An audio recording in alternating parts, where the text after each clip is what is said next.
The heat in the Nevada desert during July is not just a weather condition, it is a physical weight.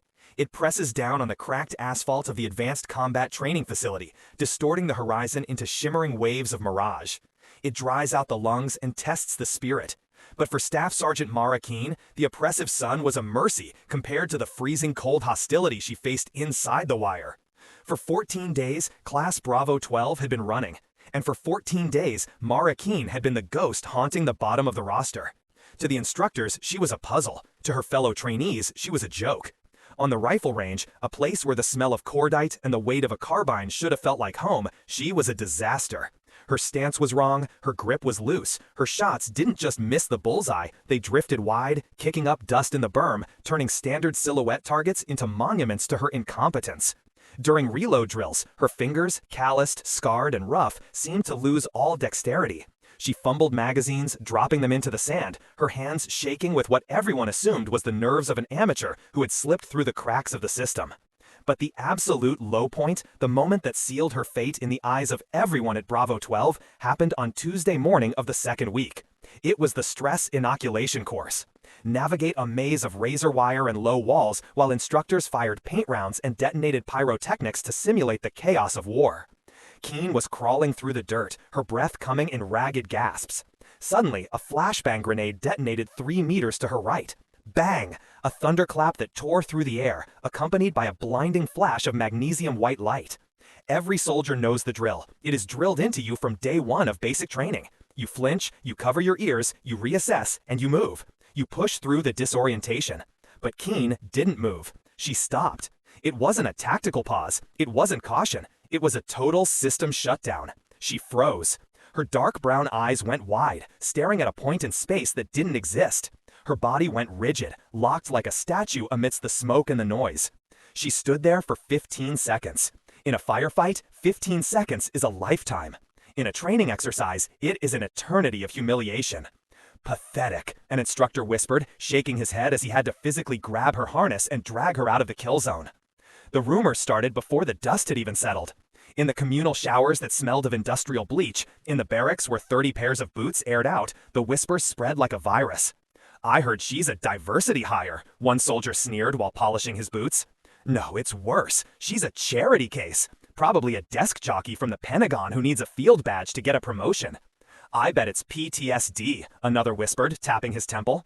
"Did you see her lock up when that bang went off? She's shell-shocked. She's broken. Someone like that is going to get us all killed."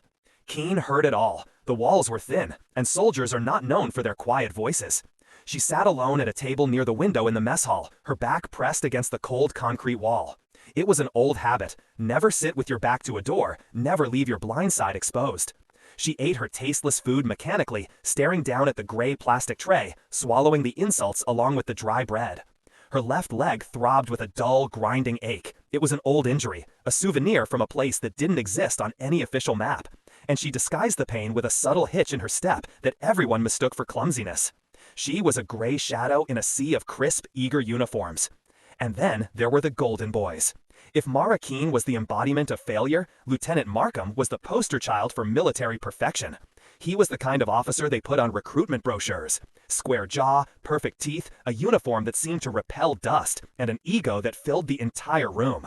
Markham had surrounded himself with a court of admirers, the self-proclaimed Elite Four. There was Torres, a mountain of muscle whose solution to every problem was brute force. There was Miller, a man with shifting eyes and a tongue like a razor blade. And there was Peters, a nervous follower who laughed too loud at jokes he didn't understand just to feel safe near the alpha male. They had chosen Keene as their favorite form of entertainment. "Hey, tourist," Markham shouted across the mess hall one evening. He used the nickname to imply she was just visiting the war, a sightseer in a land of warriors. "I heard we're doing live fire grenade drills tomorrow. Do you need me to borrow my grandmother's earplugs for you? We wouldn't want you to faint again." The table erupted in laughter. Torres flexed a bicep the size of a cannonball, feigning trembling fear. "Oh, Mommy, the noise is too loud. I think I wet myself." Miller leaned back, picking his teeth with a plastic fork. "Lay off her, boys. Don't make fun of the handicapped. Maybe she used to be a cook. She knows how to chop onions, not how to clear a room. She's rear echelon trash." Keene paused, just for a microsecond. The hand holding her fork, which had been hanging limp by her side, curled into a fist. The knuckles turned white. The tendons in her forearm tightened like steel cables. A flash of pure, unadulterated violence sparked in her brain. But then, just as quickly as it came, the tension vanished. She exhaled. She loosened her grip. She stood up and walked to the disposal bin with that familiar hitching limp. She didn't look at them. To her, they were just static on the radio, annoying background noise signifying nothing. But Markham made a fatal error. He looked at her posture, her limp, her silence. He didn't look at her eyes. Keene didn't stop. She surged into the room on the left. The technique she used wasn't in the basic manual. She sliced the pie with dizzying speed. As she moved through the doorway, she switched the rifle from her right shoulder to her left to keep the muzzle leading the way. A move so technical, most operators only did it in slow-motion drills. She did it at a full sprint. Pop, pop, pop, pop. 3 more targets down, all headshots, all fatal. "Move up," she barked. Her voice had changed. It was no longer the quiet mumble of a victim. It was the command voice of an alpha wolf, a sound that demanded biological obedience. "Torres, suppress the right flank. Miller, on me. Markham, get off your ass and move." Markham and his boys were terrified, genuinely terrified. They were watching a monster shed its skin. They scrambled to their feet, obeying her without thinking, like children. Keene moved through the house like a hurricane. She didn't need to see the targets to know where they were. She read the geometry of the room. She felt the airflow. When a target popped up from a blind corner, her muzzle was already waiting there. They reached the hostage room, the final exam. 4 terrorists, 1 hostage, moving targets swinging like pendulums. The hardest shot in the book. Keene kicked the door. She didn't stand. She slid across the floor on her knees to lower her center of gravity and open the upward angle. Pop, pop, pop. 4 shots in 1.2 seconds. Silence fell over the kill house. Smoke drifted in the stagnant air. The 4 terrorist targets each had 2 holes in their chests, grouped tighter than a coin. The hostage target in the middle was untouched. The buzzer sounded. The clock stopped at 10 minutes. The previous facility record was 28. Markham stood leaning against a wall, gasping for air, his face drained of blood. He stared at Keene, who was standing up, dusting off her knees, her face as expressionless as if she had just finished filing a tax return. What are you?" Markham whispered, his voice trembling. The debriefing room smelled of ozone and tension. Keene sat at the metal table, stripping her rifle for cleaning with that same terrifying mechanical precision. Maddox and Rains stood opposite her, separated by the one-way glass. "Ghost knife," Rains said, reading the file Maddox had handed him. "I've never heard of it." "You weren't supposed to," Maddox replied, leaning against the reinforced door, arms crossed. "The Ghost Knife program doesn't train soldiers. It forges weapons. Deep cover operatives, solo infiltration into denied areas, assassination of high-value targets. No support, no comms, no existence." "And Keene?" "Keene is the sharpest blade we ever forged," Maddox said, looking at her through the glass with something resembling pride. 3 years operating in places that don't exist on your maps. 100% mission success rate, 0 civilian casualties. Then why? Rains pointed at the monitor, playing the replay of Keene freezing at the obstacle course. Why was she so pathetic for 2 weeks? Why did she freeze when she heard the flashbang? Keene seemed to hear the question through the glass. She stopped cleaning. She looked up. Her eyes were sharp, dangerous, but tired. Maddox opened the door and walked in with Rains. "It's the conditioning, Master Chief," Keene said quietly. Her voice was calm, analytical. "The program implants a subconscious psychological block. It's like the safety switch on a nuclear warhead. To survive deep cover among civilians, to be a waitress, a nurse, a nobody, without accidentally snapping someone's neck because they tapped me on the shoulder, my combat reflexes are locked." "Locked?" Rains asked. "Correct," Maddox interjected. "Without the authorization code, her brain actively suppresses high-level combat responses. When the flashbang went off at the obstacle course, her body wanted to react like a killer. It wanted to end the threat. But the lock in her brain slammed shut to stop her. The conflict between instinct and programming caused a system overload. That's why she froze, Chief. She was fighting a war inside her own head to not kill everyone in a 5-mile radius." Rains stared at her, stunned. He looked at the small woman with new eyes. The clumsiness, the slowness, the endurance of insults, it was all a monumental effort of self-control.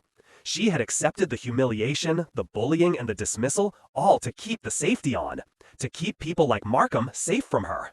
Friday morning arrived. The dismissal papers were gone. In their place was a new set of orders, stamped with the highest clearance seals of the Pentagon. Staff Sergeant Mara Keene. Reassigned, Advanced Asymmetric Warfare Instructor, Special Operations Command. The atmosphere in the barracks of Bravo 12 had shifted tectonically. The chaotic noise of the morning routine was replaced by a reverent silence. When Keene walked into the mess hall one last time to grab her gear, the clatter of silverware stopped. Markham and the Elite Four were at their usual center table. As Keene approached, Markham stood up abruptly. He didn't speak. His face flushed red. He looked down at his polished boots, unable to meet her gaze. He stepped aside, clearing the path for her. It was a silent surrender, a chaotic admission of inferiority. Keene walked past them. She didn't stop to gloat. She didn't offer a witty comeback. She didn't even look at them. The greatest insult she could give them was her absolute indifference. They were beneath her notice. Maddox was waiting by the black SUV, engine running. The air conditioning hummed, promising escape from the desert heat. "You're leaving her in instruction?" Raines asked as they walked to the car. "With skills like that, she could be back in the field tomorrow." Keene slung her bag over her shoulder and turned to look at the training facility one last time. The sun was beating down, but it didn't bother her anymore. "I've paid my debt, Chief," Keene said, offering a small smile. It was the first time Raines had seen her smile, and it transformed her face. "Wolves like me, eventually, we earn the right to rest. Or, at least we earn the right to teach the sheep how not to get eaten." Maddox nodded to Raines, then closed the car door. The black SUV rolled out into the shimmering desert heat, leaving behind a cloud of dust and a lesson that no manual could ever teach. The trainees of Bravo 12 learned something vital that day. They learned that appearances are a lie. They learned that silence is not weakness. And most importantly, they learned the law of the wild. The wolf that is truly dangerous never needs to bark to prove it is there. Even with her head down, Keene's eyes never stopped working. As she walked through the room, she wasn't looking at the floor. She was counting the steps to the emergency exit, 12 steps. She was noting the position of the plastic knife on Torres's tray. She was tracking the reflection of the room in the window glass. It wasn't fear, it was assessment, it was programming. There was only one man in the entire facility who saw past the facade, Master Chief Raines. Raines was the old guard. He had been training operators for 20 years. He knew the smell of fear, and he knew the stench of incompetence. But the case of Mara Keene was keeping him awake at night. He had started reviewing the security footage from the barracks. He watched the grainy, black-and-white tapes from 3 a.m. when the rest of the world was asleep. What he saw in those tapes contradicted everything that happened on the training range. In the footage, Keene woke up. She sat on the edge of her bunk in total darkness, silence. She pulled her rifle from the rack, and then she stripped it. No light, no sound. Her fingers danced over the weapon with a speed and fluidity that was terrifying to watch. Click, clack, snap.